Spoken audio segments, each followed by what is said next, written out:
Okay, here we go. Dahmer, 2022, Netflix. I didn't, of all the names I didn't put as, part of the cast and crew, I did not put down the creators' names.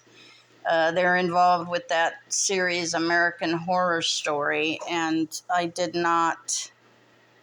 I never watched it. I'm really not into horror, even if it's like, I don't know, it just had elements of supernatural stuff.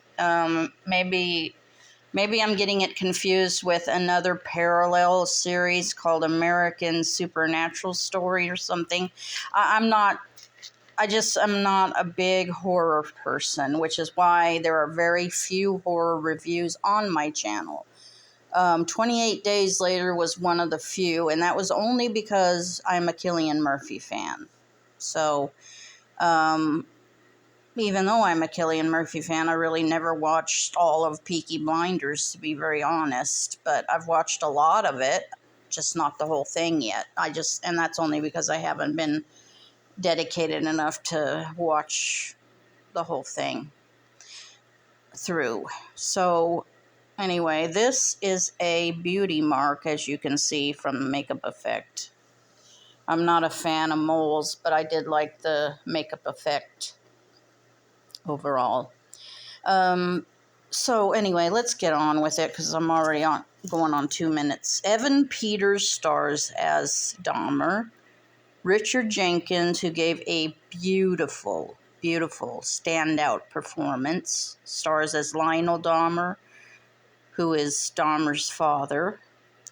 Penelope Ann Miller stars as his biological mother, Joyce Flint, her maiden name. And I'm not going to badmouth the mother. In my opinion, let's just get it out of the way. If it is nurture versus nature, if it is nurture, both parents are to blame and for different things that went on in the house. Somehow their other son, but then the mother took the other son away at an earlier age. Jeff was already 18. And Jeff, I'm going to call him Jeff because they called him Jeff. And I'm not trying to make him more human. He was a human being and all that. And I'm getting, off track. I want to review the series, but I can't help but go into, the real life situation as well. I think the guy was damaged in a very sinister way by neglect on the mother's side and by willful ignorance on the father's side. They're all dead now. All three, the stepmom, the dad, and the mom are all dead. And it's sad. It's really sad. The whole story is sad. Nobody won. There was no winning for anybody. There was no victory. It doesn't matter. Suing doesn't bring the loved one back. Killing a person in prison doesn't bring anybody back. But, what I'm saying is it's just a sad story overall. It's sad.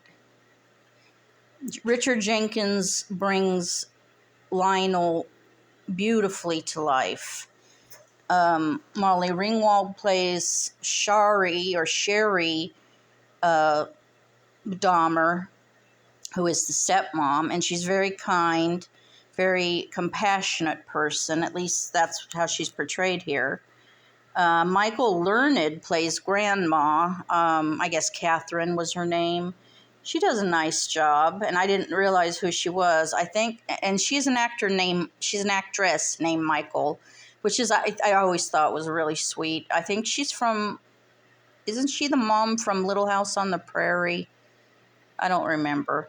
Anyway, excuse me for looking at my notes. I had to take a lot of notes. Niecy Nash portrays Glenda Cleveland, who is I understand, a compilation of different neighbors and characters representing the Black and the concerned community. This I have a little bit of an issue with because there was I don't remember what the neighbor's name was, but she was directly across the hall from Dahmer, and she I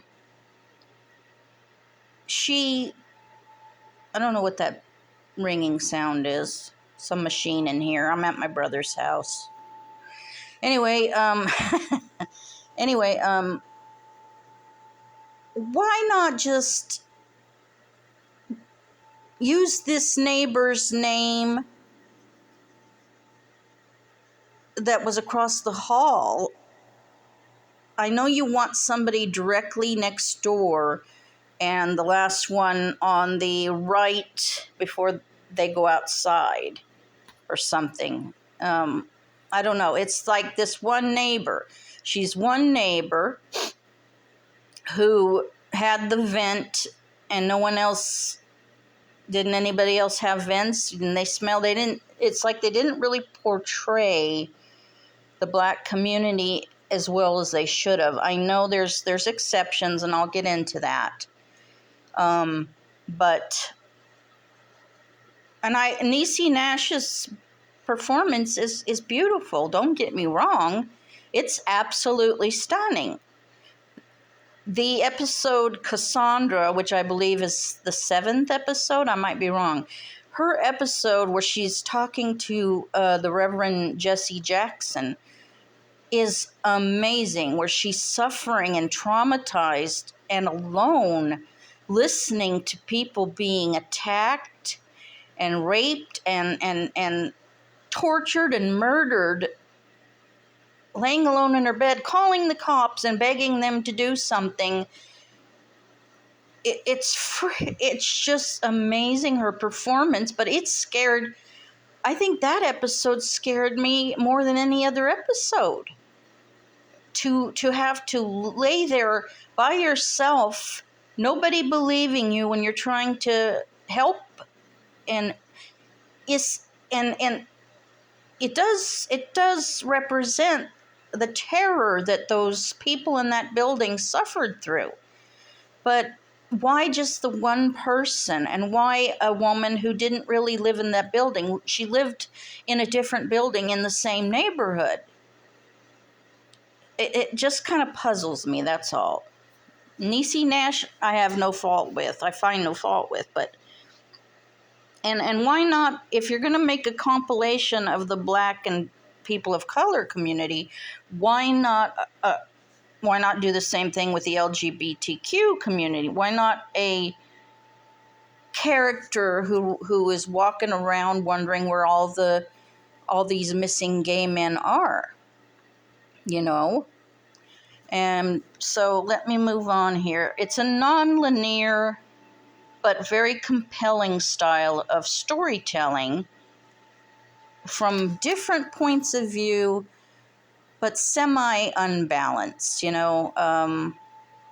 the first, I would say, 4 or 5 episodes, it's kind of Jeff's point of view, his loneliness, his desperation for somebody to love, but it's mingled with this selfish, I want things my way. I want them to stay with me and do what I want. It's childishness. It's narcissism.